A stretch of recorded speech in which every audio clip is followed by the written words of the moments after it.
Well, I'm excited about today's service and the kickoff for this series. This series, Love Languages. And this concept of love languages is taken from Dr. Gary Chapman's more than 30 years of service as a marital counselor. And I believe that there is some fruit in this lesson for us, particularly if you are someone who has relationships. And it doesn't matter what kind of relationship it is, right? Understanding your love language gives you the ability to communicate in a way that can be fulfilling. Understanding the love language of those with which you are in relationship with gives you the ability to communicate in ways that are healthy and fulfilling. And so it doesn't matter what kind of relationship it is, I believe that this series will give us an opportunity to experience a more fruitful, healthy relationships. And so I think that's a great thing. And I recognize that we are threefold beings. As threefold beings, we are spirit, soul, and body. Is that right? And in recognizing that we are spirit, soul, and body, it is, I think, necessary that each aspect of our being be recognized, fed, and supported so that we can live well-rounded and productive lives. See, any form of teaching that only supports a particular aspect of your being, if you don't get the other aspects of your being supported and rounded out, what you will find is that you are imbalanced in a number of ways. So while you come here for your spiritual reminder, while you come here for your spiritual sustenance, one of the things that we want to make sure that we avoid is making you so spiritually focused that you're no earthly good. Yeah? Because you can be so holy that it will impact the relationships that you have. And there is a very thin line between holiness consciousness and ego consciousness. And so it helps to be able to live life in ways that are well-rounded and supported and successful. One of the ways that you know that you are successful spiritually is that you see that success being manifested in your body. Are you with me? One of the ways that we know that Jesus knew what he was talking about is that he was able to call on what he needed whenever he needed it. And so it's not just enough to be fed spiritually. We always want to be reminded of ourselves as spiritual beings. We want to keep that as the core focus, but then we are also souls. We are living souls. And as living souls, we recognize that this is where the accumulation of the God ideas and what is in the soul and in the psyche is what shows up in our life, world, and affairs. And then we have the body. And the body is really the soul expressing. Say, my body is my soul expressing. So the body is not just this physical organism that you express in. All of the aspects through which you live your life are the expression of your soul. And so then my relationships, while they happen on a physical level, they are actually the expression of my soul. Are you with me? And so we are threefold beings, and so it is important that we be able to recognize, feed, and support the entire man or the entire soul. In order to create healthy relational experiences, we have to remain committed to the ability to communicate in ways that are healthy. See, I believe we all deserve to be in relationships wherein we are appreciated and celebrated and not just tolerated. Somebody say that again.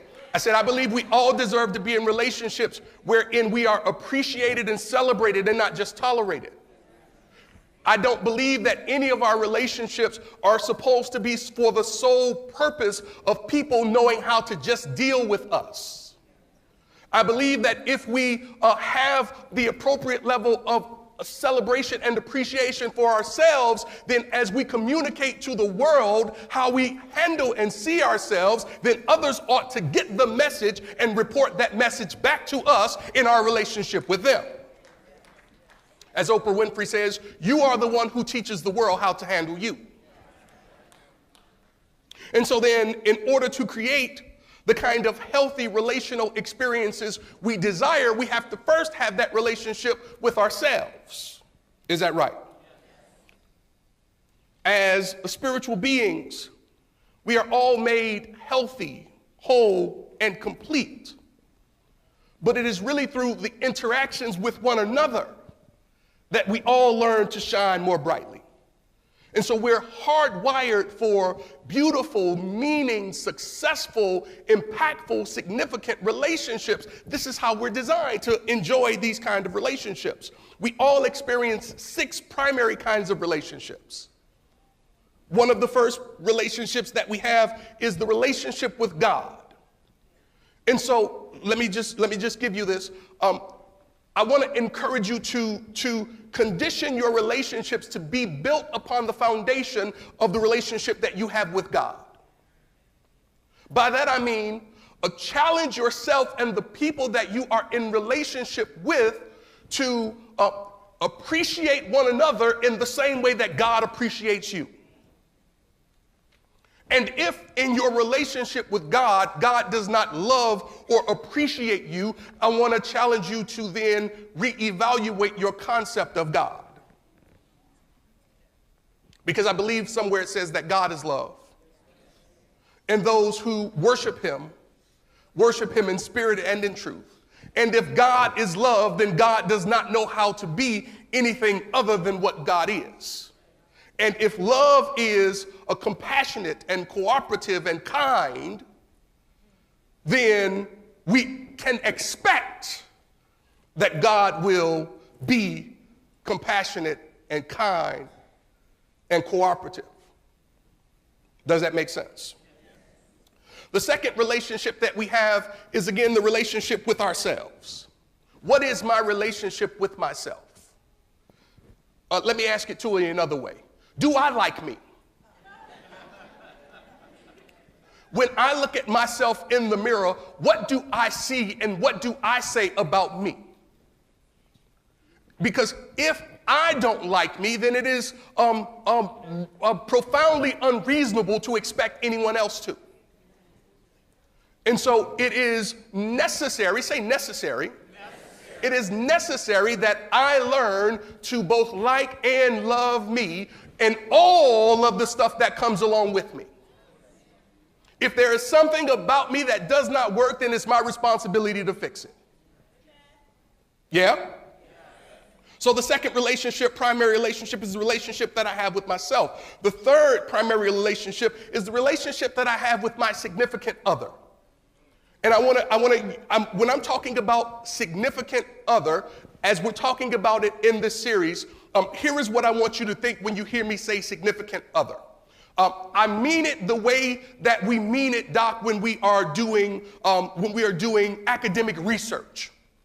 In academic research, when you say that a thing is significant or statistically significant, we are saying that that thing did not happen by mistake. I'm giving you something right there. I'm giving you something right there. I just gave you life right there. When we're saying that it is happening, that it is a significant relationship, I'm saying to you that your relationship ought not to be happening by mistake or by chance. I'm saying that we want to be very specific and intentional about how we are moving in our relationships. Are you with me? And so when I'm talking about relationship with significant other, whether that's a spouse or a boo or a mate or whatever, or a partner, whatever you call it, I am suggesting that this relationship not be one that you are into in a way that is not highly intentional. Are you with me? So I'm not talking about your hookup.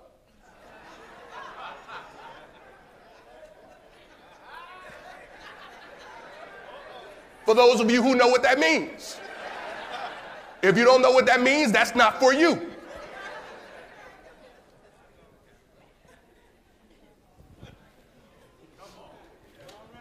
The next relationship is the relationship that we have with our parents. And I'm going to talk about this in just a little bit.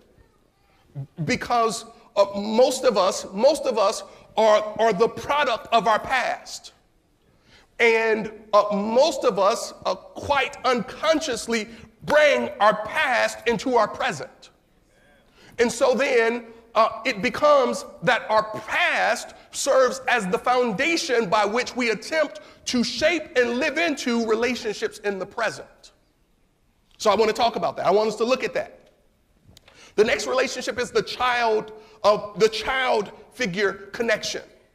And the parent-child relationship is connected. Finally, the friendship connection. And I submit to you that understanding your love language can impact all of these relationships. Are you with me? Now, this is not necessarily a Gary Chapman's assertion. This is the Derrick Wells assertion. So this is not him, this is me. All right? Let's roll. So, as I just said, in relationships, many of us unconsciously bring our past into our present. And as we bring our past into our present, we don't realize that we are living out patterns that have planted themselves in our subconscious nature, and we're just naturally living out patterns. So there are family patterns that we're living out, and we don't realize we're living them out. There are support patterns that we're living out, and we don't realize we're living them out. There are culture patterns and communication patterns. There are relation patterns and trust patterns that we don't realize we are living out. But I submit to you that every pattern that you are using needs to be reevaluated, because you have observed, learned, adopted, and applied a pattern, and you may not be doing it intentionally. So you can be attempting to have a significant relationship with a significant other, but the things that you are saying and doing might be quite haphazard. And these patterns are often transferred from generation to generation. It's something that we've seen mom do and dad do. It's something that mom saw granddad and grandma do. It's like when these newlyweds got married, and as they got married, they decided to have family over. And since the family was coming over, this was their first big dinner, they decided to cook the best meal. And so this new bride decided that she was going to use her mom's brisket recipe. And so the first thing that she did was she cut the ends off the brisket and put it in the pot, cooked it up. When she took it out, they began to eat. Hubby was tasting like, baby, you put your foot in this brisket. It's pretty delicious. He said, but I don't understand why you cut the ends off. Usually that's the best part of brisket. She said, well, that's how my mama used to make it. Just a couple of weeks later, dinner was at Big Mama's house. And so because you can always learn something at Big Mama's foot or at Big Mama's stove, the new bride decided to saddle up next to Big Mama, as Big Mama was also preparing this brisket. And sure enough, Big Mama cut the sides off the brisket. And so this observant new bride asked, well, Big Mama, why'd you cut the sides off the brisket? And Big Mama said, that's the only way it can fit into the pot. So Big Mama was doing it because she didn't have a pot that was big enough.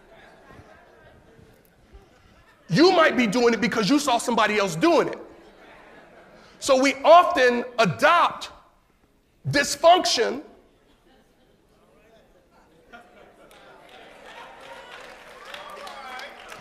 and we think we are doing it because it is the way it ought to be done, but we don't realize that our circumstances are not necessarily the circumstances of the person that we saw modeling the behavior. That's why parents, adults, we always have to be mindful about the behavior that we are modeling, because our young people, children on up to young adults, are seeing everything that we're doing. And from that, they are taking their notes on how it is they are supposed to do it. Is that right?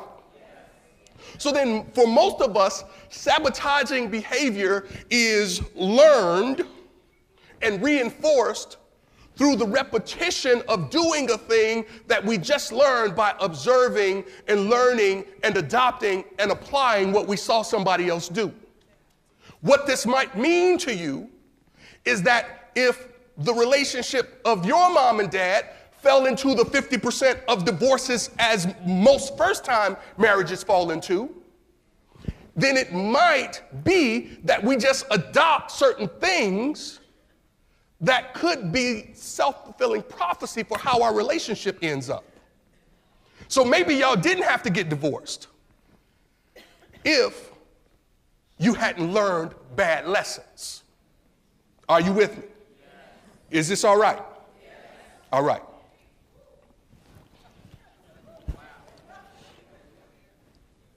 So it's important to remember that oftentimes a sabotaging behavior is learned and reinforced through our repetition.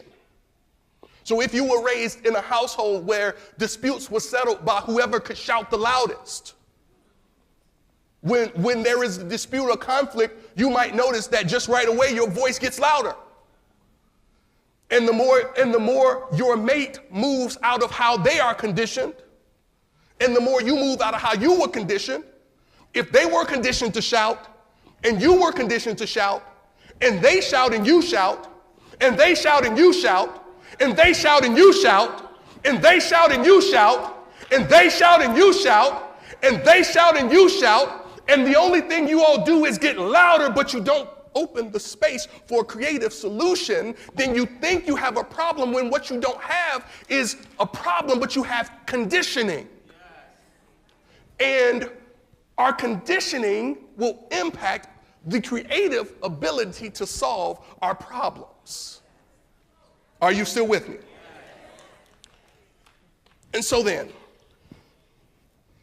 because when children become adults, they create relationships in ways that are similar to how they witness them. Gary Chapman says that he's amazed at how often people bring what was messed up in yesterday into the new day. But what he does in love languages is he breaks down and decodes different ways in which people communicate with their significant other.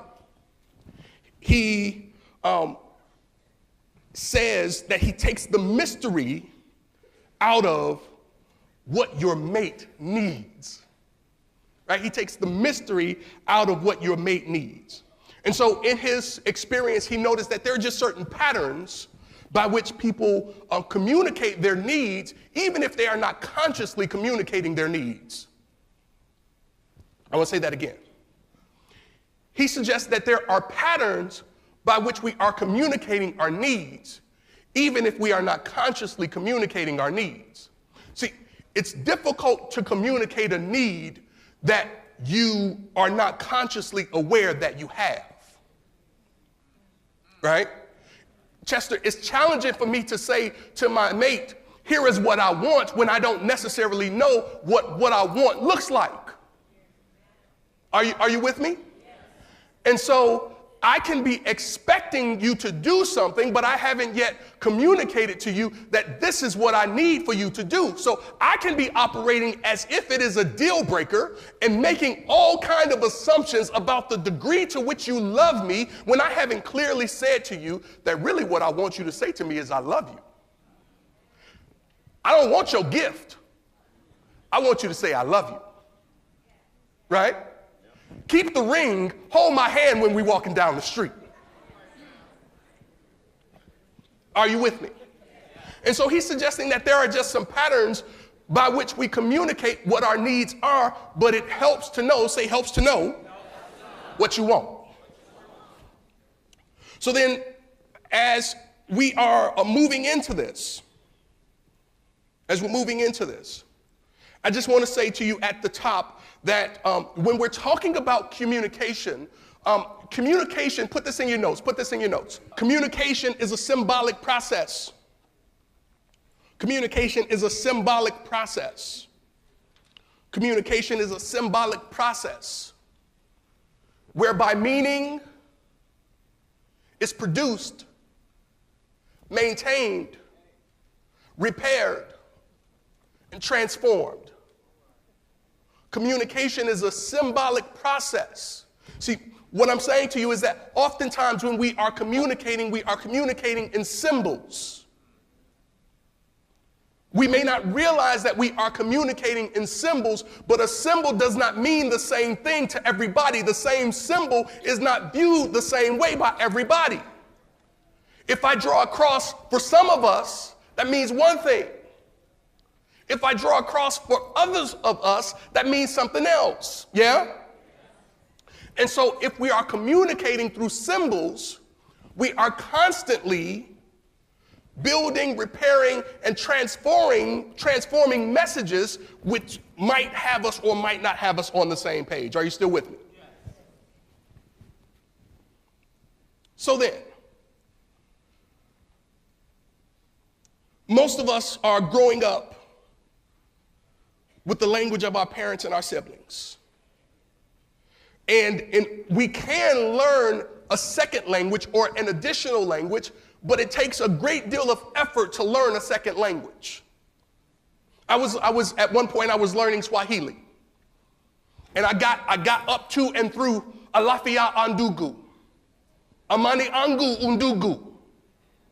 I got through that part. That's about it. Because the effort that it took, hear me, because the effort that it took to learn the additional language challenged me and pushed me outside of my comfort zone, and it required more of me than I was willing to invest. I want you to hear me. See, learning a second language can be accomplished.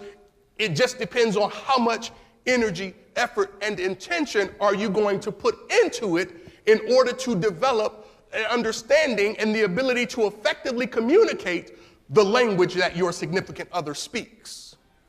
Because your language may not be his language, and his language may not be your language. And one of the points that Gary Chapman makes in the book is that you need to understand your mate's language so that you can communicate with them. So it's not enough, say it's not enough, to speak my native tongue. It's not enough to speak the language I'm most comfortable with. It's not enough to be unwilling to learn and effectively communicate my mate's language. It will require effort to learn and communicate my significant other's language.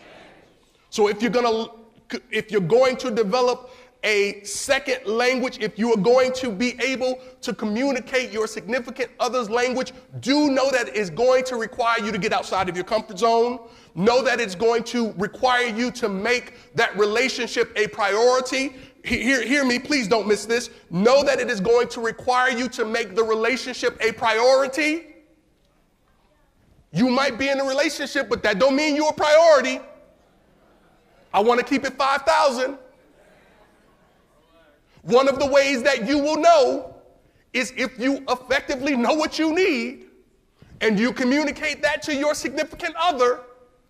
If they are as committed as you are, then they will learn your language and you all will communicate effectively. One of the things that I did, once I got some insight into what my language was, when I'm communicating with my significant other and it don't seem like my language is lining up, I just say out loud, love language. My love language is service. And so if something ain't quite, let me go on this side and say it.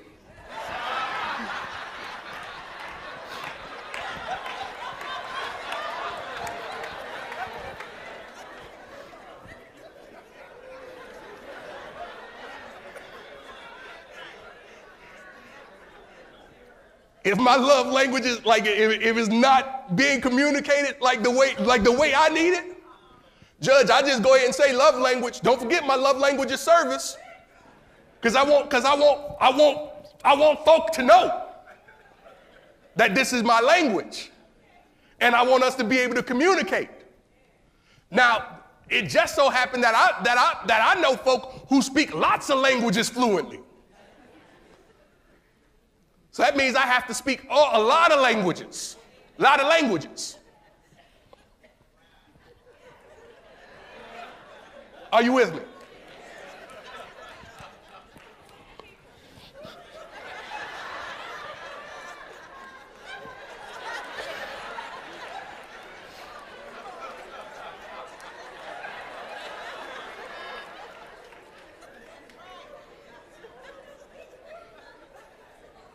So it's important that we be willing to put the effort in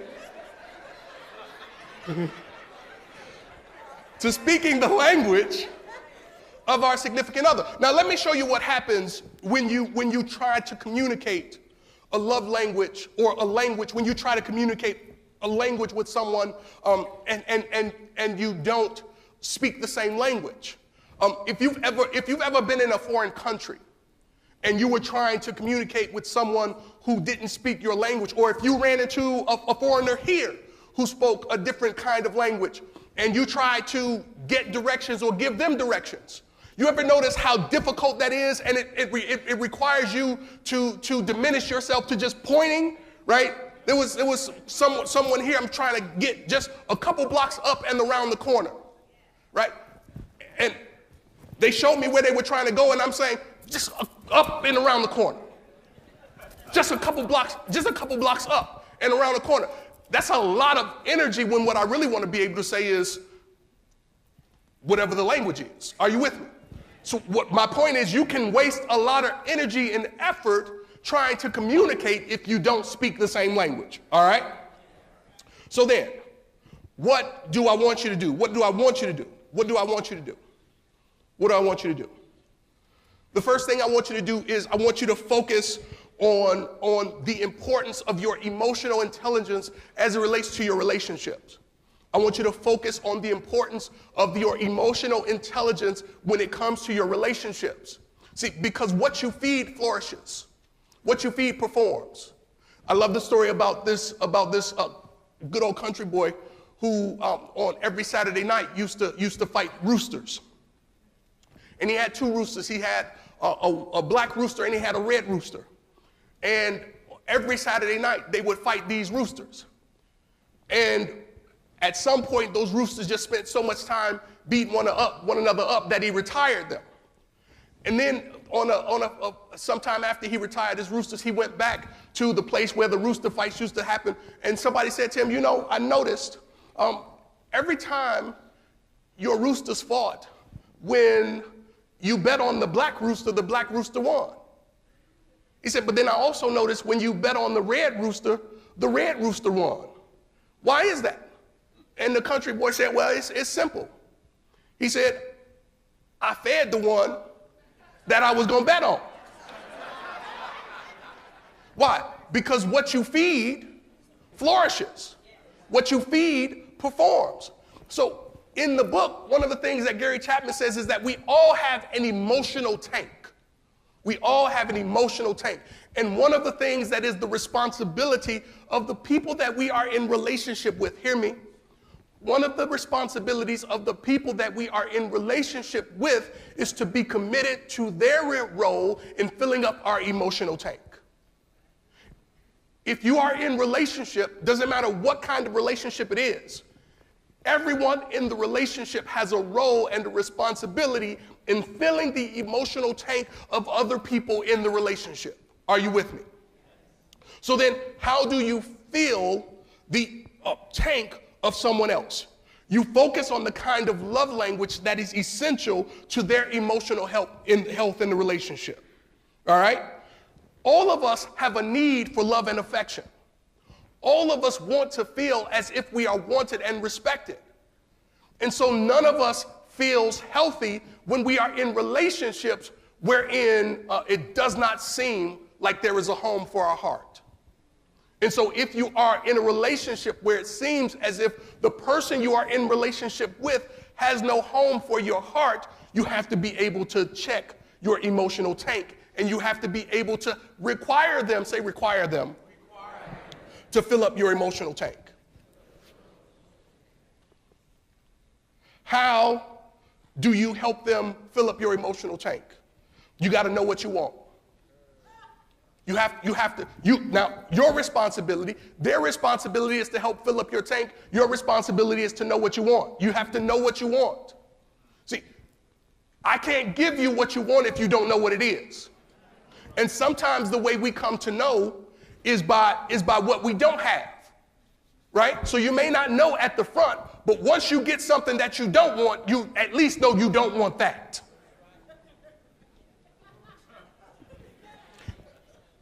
Let me say it to you this way. You may not know that you want honesty, but you know that you don't want dishonesty. So you have to know what you want. Now, the challenge for many of us, and can I keep it 1,000? The challenge for many of us and women pervasively is that in relationships, we don't always ask for what we want, rather we settle for what we think is available. So you have to know what you want, and you have to also be unwilling to settle for what is just available. Because if you find the wrong cat, he will always give just enough of a little bit of what he wants to give. And so you have to be unwilling and unrelenting in settling for what's available. Are you with me? Because if you expect a little, come on now. Come on. And so you ask for what you want. Know what you want and then ask. And by ask, I don't mean can you, will you? I mean ask like when you go to the conveyor belt to get your luggage at the airport. You know it's yours. You know you deserve it. You know you're the one who put it there to begin with. So I'm not saying ask hoping, I'm saying ask claiming. Because if they can't give you what you want, then they might not be the one that you're supposed to be with. I just want to be 5,000 this morning. I just want to be 5,000. So when we don't ask for what we want, it leads to unsatisfying, unfulfilling, and unhealthy relationships. And when we are in unsatisfying, unfulfilling, unhealthy relationships, we revert back like little children and we start to do things that can be akin to acting out.